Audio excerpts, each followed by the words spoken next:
오직 예수님 사랑하고 축복드립니다.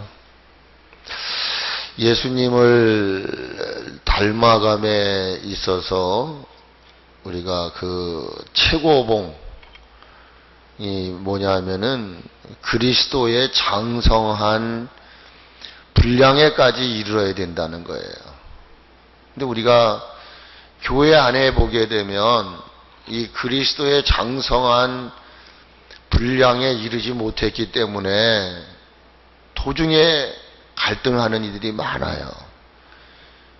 심지어는 주님을 떠나는 이들이 많아요. 믿음 생활에 전혀 적을 두지 않으려고 하는 이들이 많은 거죠. 저는 이번 금요일 날도 참 마음이 답답했어요. 아팠어요. 저 사람은 저럴 사람이 아닌데 근데 왜 저렇게 하나님을 멀리 할까?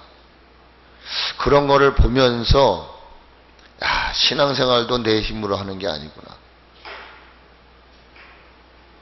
우리가 그러한 삶을 살아가는 이유 중에 하나는 아직도 내 안에는 죄성, 그건 아이 같은 거야. 아이. 나만 알아주고 내가 지금 처한 거를 이해해 주기를 원하는, 우리가 그리스도의 장성한 분량에까지 이르게 되어지면은, 다시 말하면 성숙한 어른이 되면 모든 걸 다 이겨낼 수가 있는 거예요. 그래서 우리가 어린아이가 되었기 때문에 그렇단 말이에요. 어린아이가 됐다는 얘기는 단단한 음식을 못 먹는단 말이에요. 그리고 이 어린아이들은요, 사람을 자꾸만 의존하고, 우리 예아도 보면은 엄마 떠나 있잖아요. 토요일마다 저희 집에 와서 자요. 약속을 했기 때문에 본인은 토요일마다 저희 집에 와서 자야 된다고 그래요. 그러면서 하는 말이 오늘 엄마 몇 시에 만나요? 그러는 거예요. 1시간 뒤면 엄마 만날 수 있다. 근데 그 아이가 장성하게 되면은 엄마 몇 시에 만나요? 이러지 않아요. 근데 그게 지극히 당연한 거예요. 어린 아이에게는 뭔가 의존하려고 하고 뭔가를 신뢰하려고 하는 거. 근데 우리가 예수님을 닮아감에 있어서 어린 아이가 돼서는 안 된다는 거예요. 어떠한 상황도 환경도 이겨낼 수 있어야 된다. 그런 얘기죠. 우리가 어린아이의 초보를 버리고 성숙한 신앙인이 되어야 하는 이유가 뭐냐면, 제가 골로새서 2장의 말씀을 드렸어요. 누가 예수님을 믿은 거예요? 우리가 예수님을 믿은 거예요. 떠밀려서 한 게 아니에요. 여러분이 교회를 다니고 하나님을 믿는 것도 누가 아니에요. 하나님께서 여러분의 마음을 여셨을 때 여러분이 그거를 수용을 한 거예요. 그래서 여러분 안에는 여러분만 존재하는 게 아니고 이제는 여러분 안에는 예수 그리스도가 여러분을 이끄는 존재가 된 거예요. 그러다 보면은 많은 어려움이 있을 수 있죠. 나무를 하나 심어놨는데 그 나무가 장성하기까지는 바람도 폭풍도 뜨거움도 이걸 잘 견뎌내는 거예요. 그게 바로 우리가 예수님을 믿기로 작정을 하고, 그리고 여러분이 목사가 되고 장로가 되고 권사가 된 이유는 그만큼 이제는 그리스도인으로서 장성한 자가 됐다는 거예요. 오늘 말씀드리려고 하는 것은 이것입니다. 그 예수님을 닮아가는 삶에 있어서 우리가 올 한 해 힘써야 할 것이 있어요. 그건 뭐냐? 무너진 관계성을 회복하셔야 돼요. 여러분, 전선이 겉으로 보면은요, 끊어지지 않은 것 같아요. 근데 불이 안 들어와. 그거는 반드시 어딘가가 끊어졌기 때문에 불이 안 들어오는 거예요. 우리가 겉모습을 보면은요, 다 성경 찬성을 가지고 다름대로의 리액님이 있어요. 뭐 목사, 장로, 권사, 집사, 성도 이런 어떤 그런 겉으로 보이는 그런 것들이 있어요. 그런데 하나님과의 관계가 단절되어 있는 사람들이 의외로 많다는 거예요. 여러분, 단절되면 죽기 시작합니다. 여러분, 이런 말이 있어요. 물을 떠난 고기는 잠시 살 수 있어도 영원히는 못 살아요. 흙을 떠난 식물은요, 잠시는 살 수 있어도 오래는 못 살아요. 죽어요, 결국은. 우리는 이 시간 이렇게 살 수 있는 것은요, 우리 이 지체의 모든 혈관이나 이 힘줄들이 다 연결되어 있는 거예요. 그것 중에 하나가 단절돼 버리면 결국 그 사람은 죽게 돼 있어요. 그러므로 우리가 예수님을 닮아가기 위해서 필요한 것은 뭐냐면은 늘 점검하셔야 돼요. 내가 하나님과의 관계가 바로 되어 있는가. 이거를 여러분이 확인하지 않으면 안 된다는 것이죠. 우리가 그리스도의 장성한 불장애까지 이르는 성숙한 사람들의 삶이 뭐냐면 자신 속에 계신 그분이 원하는 바를 삶을 통해서 행동을 통해서 우리가 행동으로 옮겨줘야 돼요. 근데 그것이 뭐냐? 예수님을 닮아가기 위해서는 예수님과의 관계성을 아주 철저하게 가져야 돼요.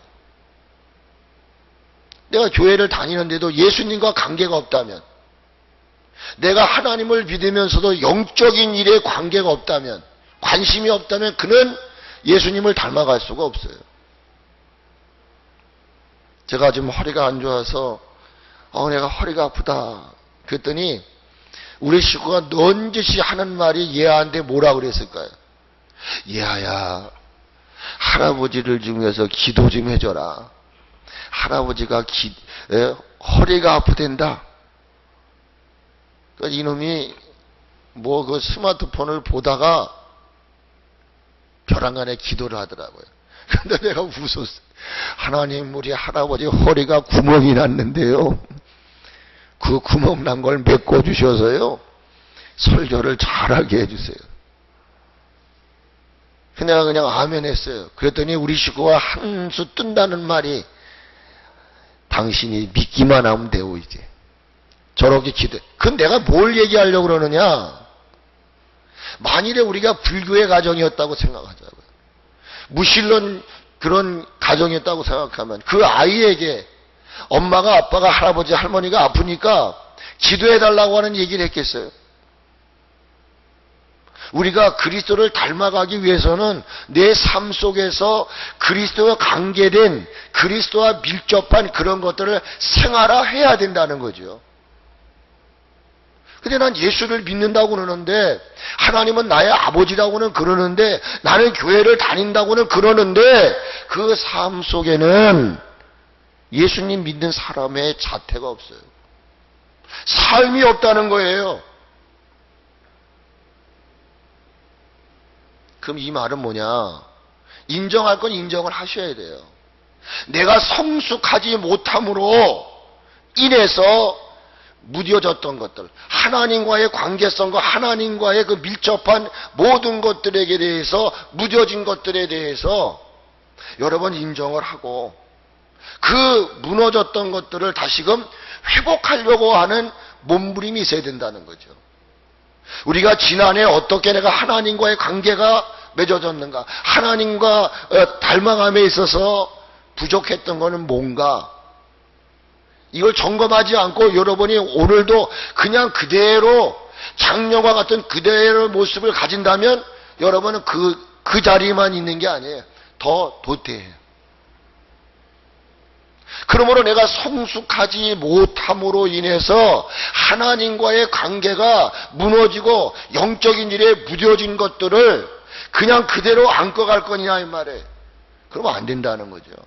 정말 내가 닮아가기 위해서는 그 부족한 부분들을 찾아가지고 이제는 정상으로 돌려놓으려고 하는 액션이 필요하다, 그런 얘기예요.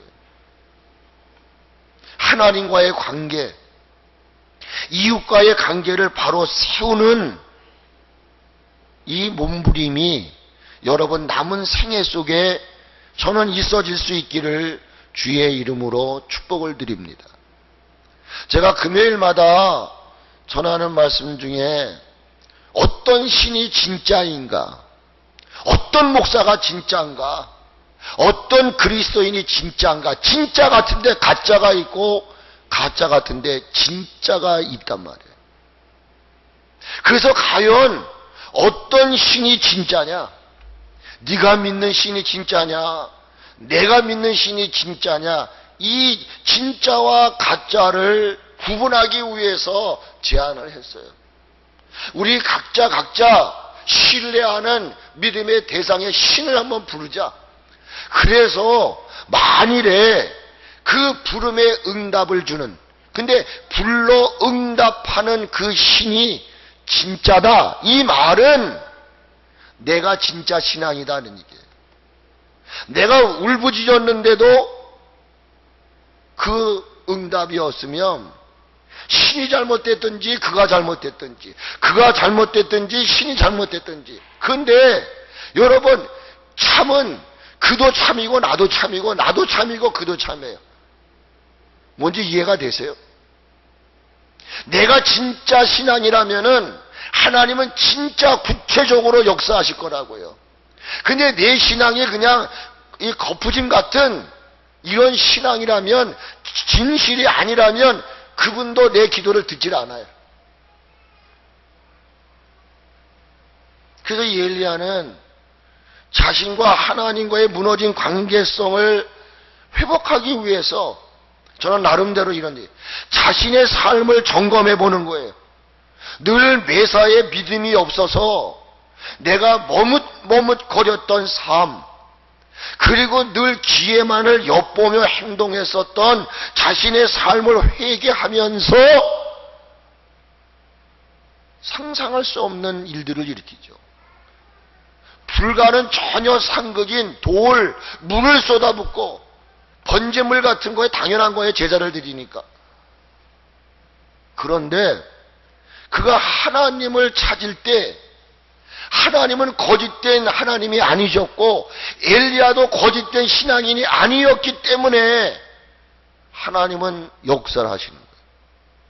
하늘이 쫙 열리더니 하늘에서 불이 떨어지는 거예요. 제가 언젠가도 말씀을 드렸던 것 같아요.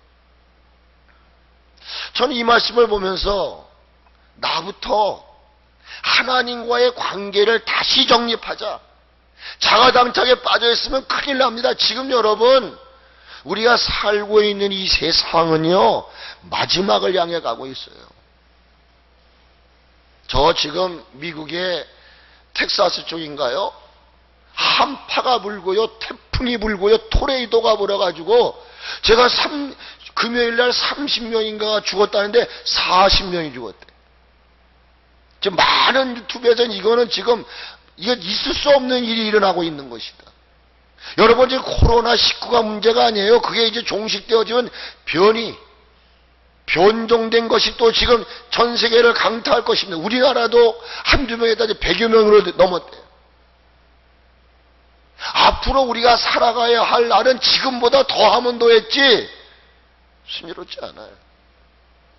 그러면 믿음도 확실해야 되고 내가 믿는 그 신도 확실해야만 되는 것이지 뜬구름 잡는 식으로 신앙생활 하시겠어요?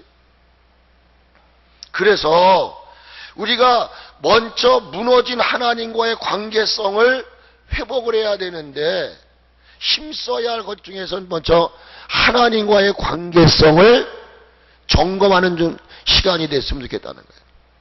이제 오늘은 하나님과의 관계에서 제일 먼저 중요한 것을 제가 얘기하려고 그래요. 하나님은요, 우리를 유익되게 하시는 분이에요. 여러분, 절대로 하나님과의 그 관계성이 단절되면 우리에게는 손해가 돼요. 나에게는 아무런 유익이 없어요. 그렇기 때문에 할 수 있는 한 하나님과의 관계성, 이거를 여러분이 빨리 회복을 해야 돼야만 그 하나님으로부터 자양분을 통해서 우리의 신앙이 건강해질 수 있고 예수 그리스도를 닮아가는 이런 은혜로운 성도가 될 수가 있는 거예요. 그러면 하나님과의 관계에 있어서 그 하나님과의 관계를 자꾸만 무너뜨리려고 하는 정체가 뭐냐는 걸 먼저 아셔야 돼요. 그걸 제가 한 3-4가지를 얘기를 드리려고 그래요. 그러니까 지금 드리는 말씀을 절대 오해하지 마시고 그냥 내려놓으시고 그저 스펀지가 물을 쫙 빨아들이듯이 받아들이셔야 돼요. 하나님을 닮아가고 하나님과의 관계를 우리가 이어가려고 해야 되는데 이걸 보이지 않게 자꾸만 무너뜨리는 게 있어요. 그게 뭐냐? 제일 먼저가 따라하세요. 예배의 삶. 따라하세요. 예배의 삶. 여러분, 우리가 예배가 자꾸만 죽어지면, 예배가 멀어지면 절대로 그 사람은요 하나님 닮아갈 수 없습니다. 내가 이따가도 얘기 드리겠지만은 예배의 생명을 거십시오. 그 이유는 예배가 여러분을 살리기 때문에 그래. 육적을 살리는 게 아니라 영혼을 살리는 거예요. 영혼이 잘 돼야 육신이 잘 되는 거예요. 사람이 떡으로만 살 수가 없는 거예요. 여러분, 아무리 내가 궁궐 같은 집에 살지라도 그 마음이 기쁨이 없으면 안 되는 거예요. 그러므로 하나님과의 관계, 하나님을 닮아감에 있어서 닮아가지 못하도록 하는 제일 먼저가 뭐냐면 예배의 삶이라는 거예요. 이 코로나로 인해서 지금 한국 교회는요 위기 중에 위기를 겪고 있습니다. 어떤 교회는요 한 달 동안 폐쇄를 시켜가지고 교회가 풍지박살이 돼버렸어요. 코로나 걸린 사람 하나 때문에. 마지막 이 나라가 정말 그분이 그런 얘기를 하시더라고요. 한 분이 나는 30여 년 동안 나라와 민족을 위해서 금식하며 기도했다. 근데 어떻게 이럴 수가 있느냐? 그걸 누가 이해하겠습니까? 그 아픔이 오늘 우리 교회에 똑같은 아픔이에요. 큰 교회든 작은 교회든 간에 오늘 중요한 건 뭐냐면은 하나님과의 관계를 더 우리가 돈듯하게 할 수 있으려는 것은 뭐냐면 예배 드리는 거예요. 예배 드리는 거. 근데 예배를 못 드리게 하는 거죠. 이게 얼마나 무서운 것인지 알 수가 없어요. 저는 결론적인 얘기를 드리고 싶어요. 올 한 해 여러분 모두가 7예배, 7대 예배가 회복되어졌으면 좋겠어요. 7대 예배라고 하는 것은 주일 예배, 주일 저녁 예배, 수요 예배, 금요 예배, 금요 기도회예요. 그리고 새벽 예배, 가정 교회, 지금 가정 예배 안 드리잖아요. 장로님네 가정, 권사님네 가정에도 가정 예배가 없어요. 먼저 여러분 2사람이라도 가정 예배를 드리세요. 그리고 소위 말하는 구역 예배라고 하는 가정 교회 예배. 지금 한국 교회가요 주일 예배 하나밖에 없어요. 제가 그 신돌 선교센터 이강보 목사님이 그 새벽마다 설교를 하시고 수요 설교하시고 해요. 거기에 보면 한 400여 명이 목사님들이 그걸 들어요. 근데 예배를 드리지 않는 분들이 너무 많아요. 그렇게 지금 교인이 없다 보니까, 교회를 안 나오니까 예배가 무너지면 우리 신앙 전체가 다 무너진다는 사실을 아셔야 돼요. 신앙생활, 교회 생활에 있어서 가장 기초가 되고 기본이 되는 게 뭐냐? 바로 예배 드리는 것입니다. 이 말을 다른 말로 말하면은 주일 성수라는 말이에요. 예배의 삶은 그가 구원받은 성도이냐, 구원받지 않은 성도이냐, 그가 참이냐, 거짓인가를 구별하는 좋은 방법이에요. 오늘 저와 여러분들이 이 날, 오늘 이 주일날, 여러분들은 뭐라고 부르십니까? 이 날을 일요일입니까? 아니면 주일입니까? 우리 장로님, 오늘이 일요일입니까? 주일이십니까? 진짜입니까? 진짜세요? 그냥 남들이 주일 그러니까 주일 그러시는 거 아니에요? 그럼 주일이라고 하는 그 말의 개념이 뭐예요? 맞으시죠? 여러분도 다 동의하는 줄 믿습니다. 근데 왜 내 마음대로 사냔 말이에요? 이 날은 내 날이 아니라는 거예요. 이 날이 우리에게 주어진 24시간은 내 시간이 아니라는 거예요. 다른 날은 몰라도요. 이 날은 내 날이 아니에요. 오늘 저와 여러분에게 주어진 24시간은 내 시간이 아니라는 거예요. 너가 6일 동안은 네 시간 가지고 살았잖아. 이 날은 내 날이다, 내 날이다. 이 날에 우리에게 주신 시간은 하나님의 시간입니다. 그래서 우리는 이 날을 내 날이라고 생각하면 안 돼요. 오늘을 우리에게 주어진 시간이 내게 주어진 시간이 아니에요. 하나님의 시간이라는 거예요.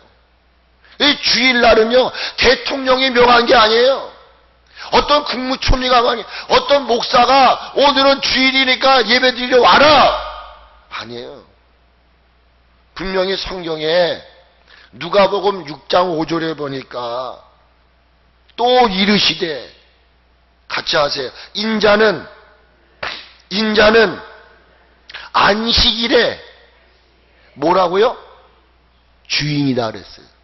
안식일을 우리는 율법적인 개념이지만 이 안식일이 주일로 전환된 거죠. 그러니까 주일은 뭐예요?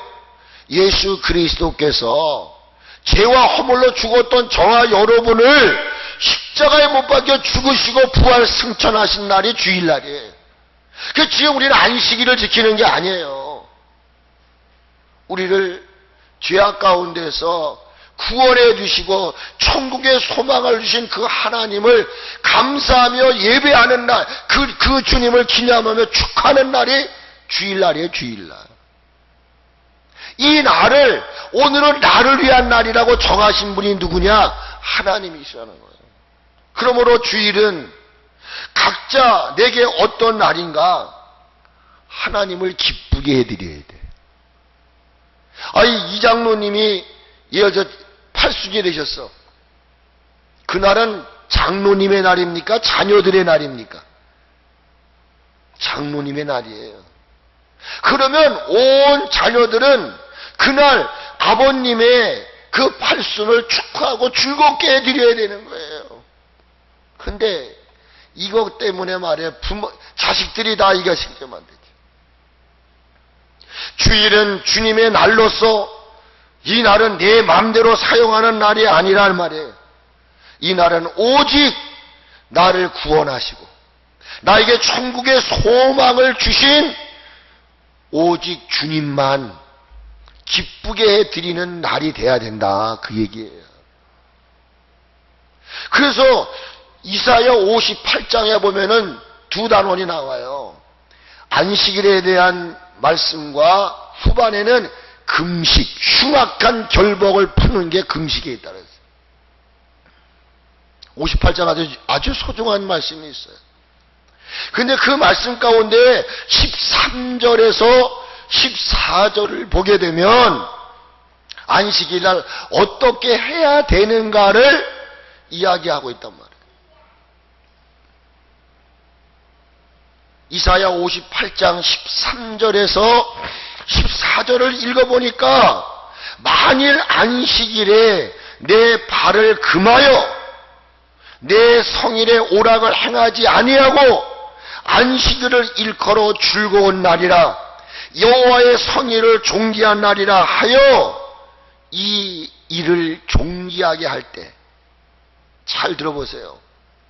안식일의 개념만 바뀐 거죠. 지금 주일이잖아요.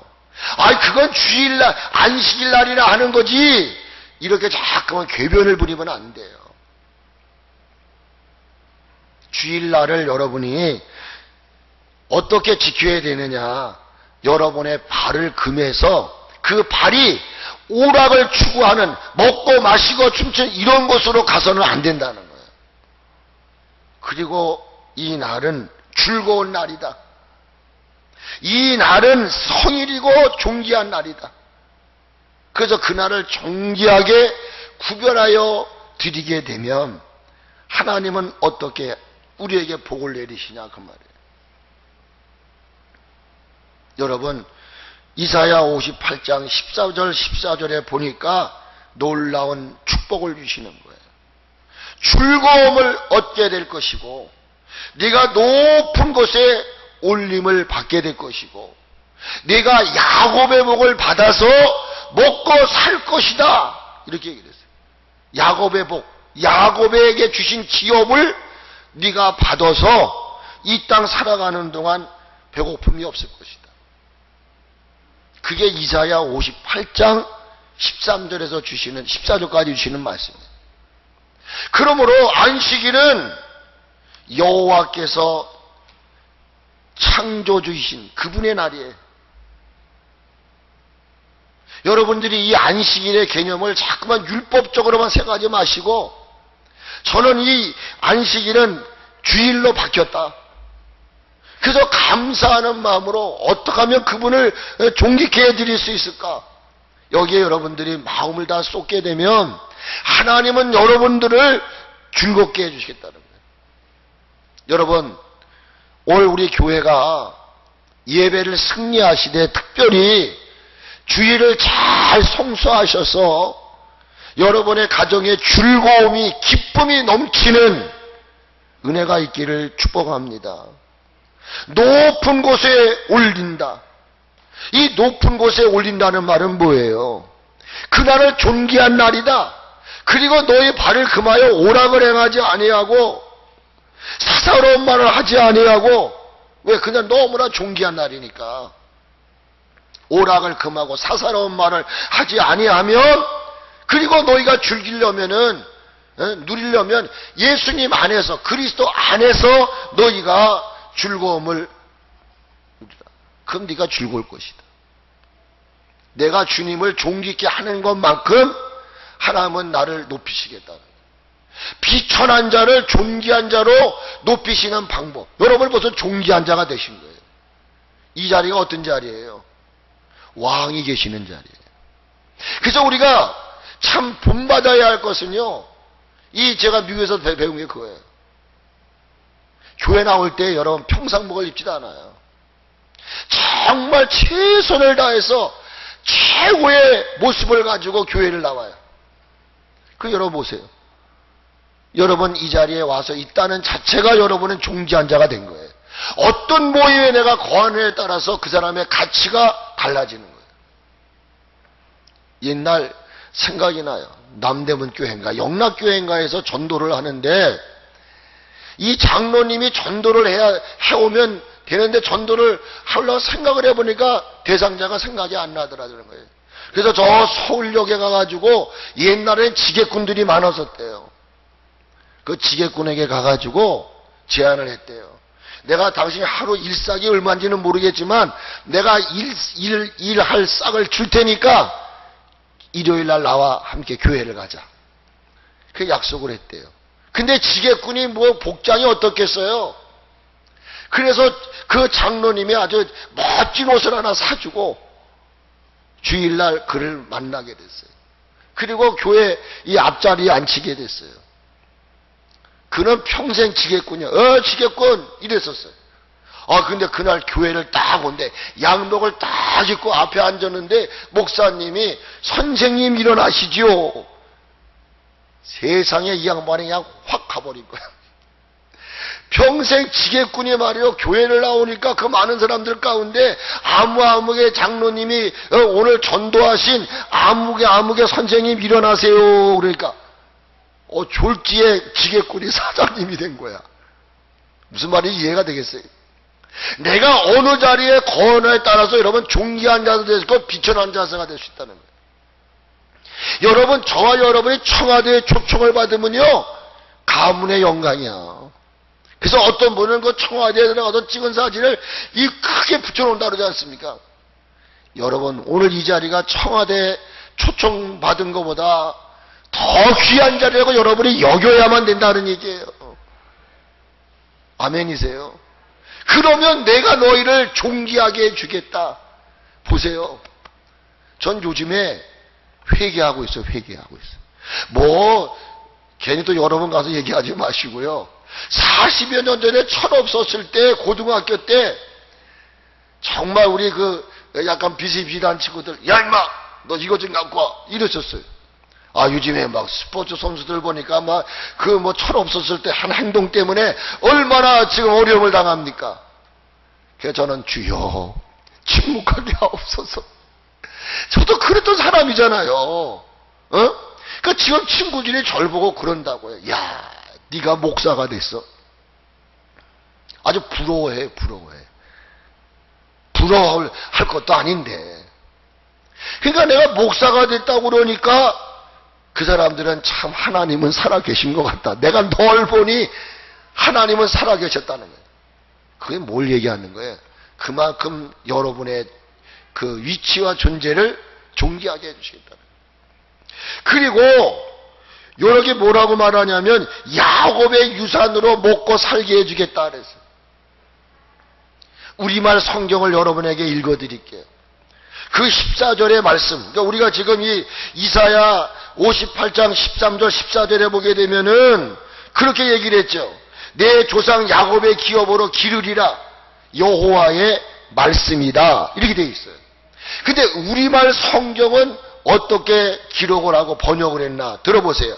그때서야 비로소 너는 여호와 안에서 기쁨을 누리고 내가 너를 땅에서 높이 올려 내 조상 야곱의 유산을 먹고 살게 하겠다 여호와께서 친히 입으로 말씀하셨다. 그러니까 이 우리말 성경에는 뭐라고 나와있다고? 내 조상 야곱의 유산을 먹고 살게 하겠다. 누구의 말이라고요? 여호와 하나님의 입의 말씀이다. 그러면 여기 야곱의 유산으로 먹고 살게 하겠다는 말이 뭐래요? 야곱의 기업은 아브라함과 이삭과 야곱을 통하여 오신 예수 그리스도 자체의 복이에요. 여러분 잘 아는 대로 아브라함을 우리는 뭐라고 말하지요? 믿음의 조상이라고 말해요. 그러면 야곱은 뭐의 조상일까요? 아브라함은 믿음의 조상이라고 말하면 야곱은 뭐의 조상이냐? 따라하세요. 축복의 조상. 축복의 조상이에요. 축복. 그러므로 야곱은 영육간에 큰 복을 받은 조상이라는 거예요. 야곱은 하나님의 특별한 선택을 받았고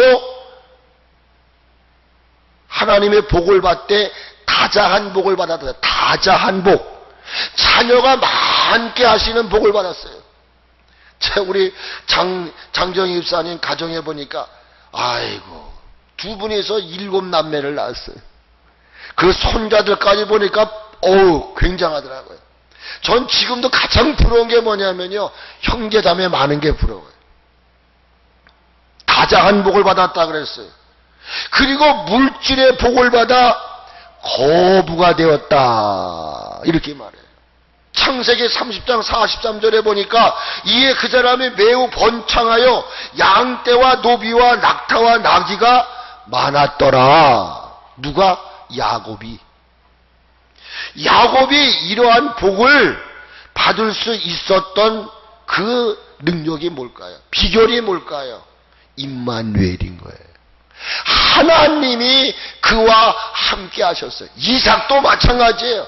어떤 시대든지 간에 하나님이 함께 했던 사람들은 모두가 복을 받은 사람들입니다.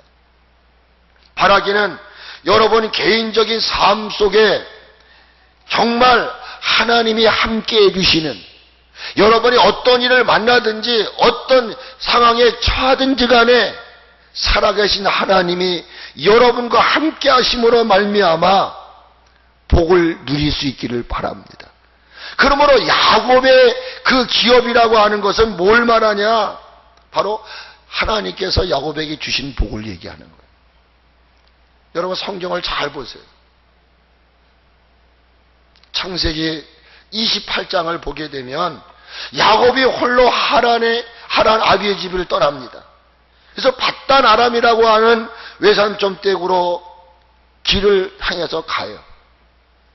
가는 도중에 해가 저물어요.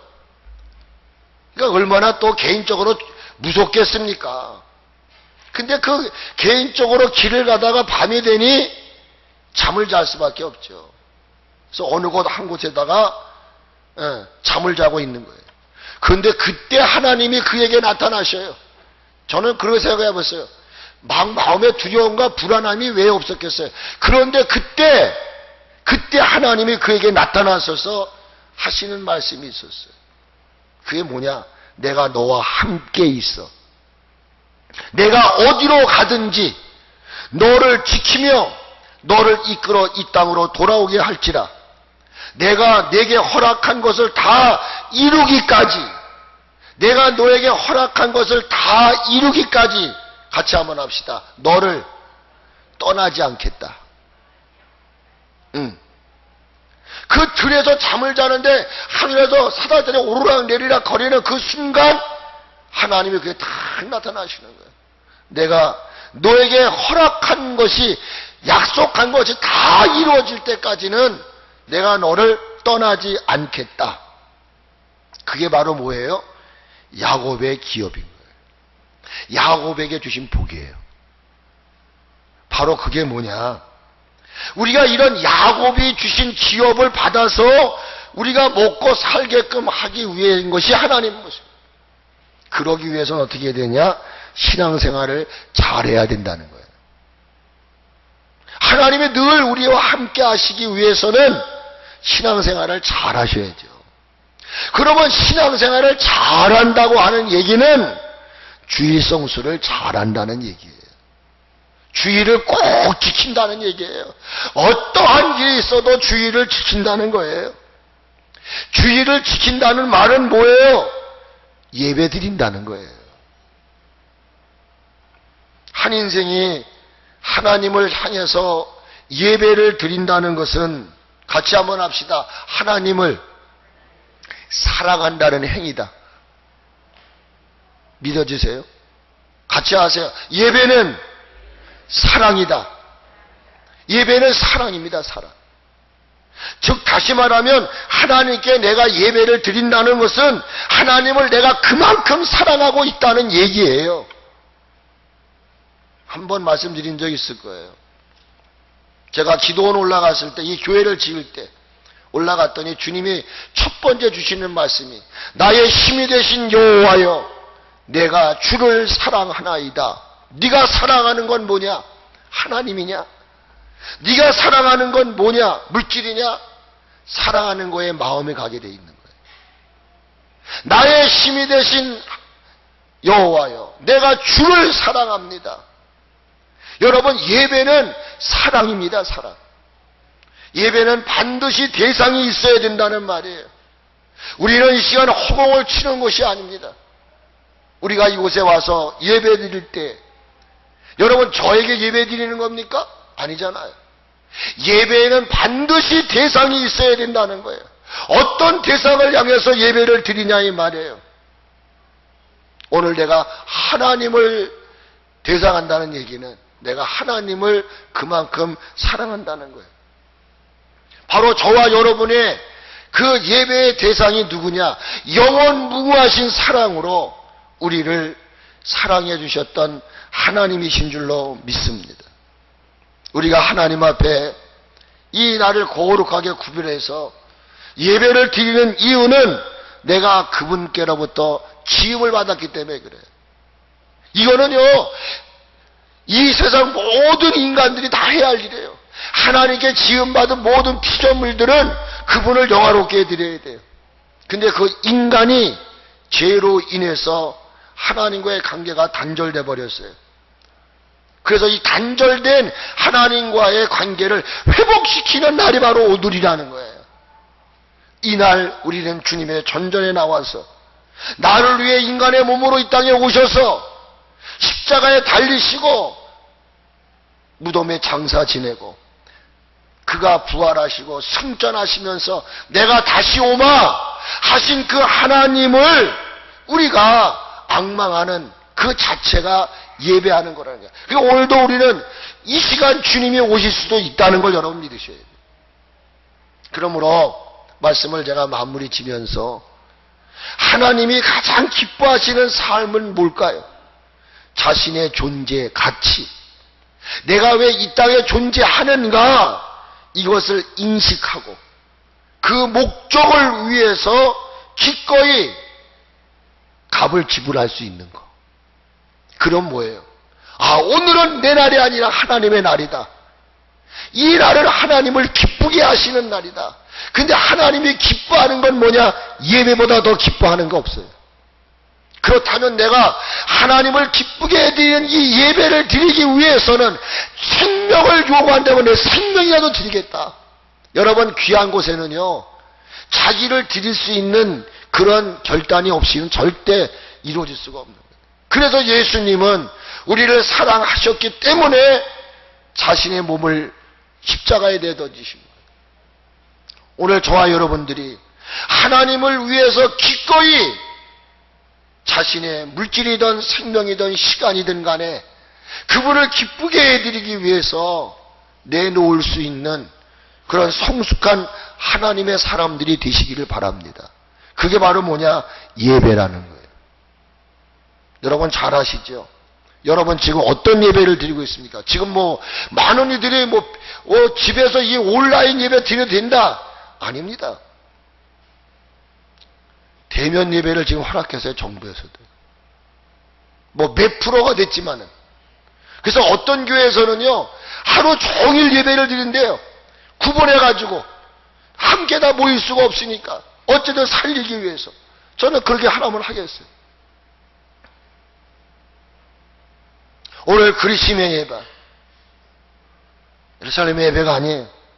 하나님이 원하시는 예배는 형식에 얽매인 어떤 타성에 얽매인 어쩔 수 없이 드리는 예배가 아니라 마음을 다하고 뜻을 다하고 성품을 다해서 드리는 신령과 진정의 예배를 하나님은 원하고 계신다는 거예요. 그래서 주님은 지금도 똑똑한 사람, 돈 많은 사람, 능력 있는 자를 찾는 게 아니라 누가 마음을 다하고 뜻을 다해서 예배를 드릴까? 근데 그게 과연 온라인으로 가능할까요? 저는 그냥 정말 우리가 불가피하게 나올 수 없는 상황이라면 어쩔 수 없겠지요. 근데 올 수 있음에도 불구하고 그런 마음과 정성을 다 합니까? 아까 죄송하지만 얘기 드린 대로 여러분을 보여드릴 수가 있어요. 이강국 목사님이 새벽마다 설교를, 새벽 예배를 드리셔요. 거기 그 담당하신 목사님이 뭐라는 말이냐? 오늘 새벽 예배를 드립니다. 정성을 다 예배 드려야 합니다. 복장도 잘 갖춰 입으시고 비록 온라인 예배를 드린다 할지라도 내가 교회를 나가는 그런 마음으로 그렇게 정성을 다 예배, 그거를 항상 써서 이렇게 올려요. 근데 집에서도 공부 못 하겠어요? 근데 학교 나가서 공부하는 거하고 다르죠.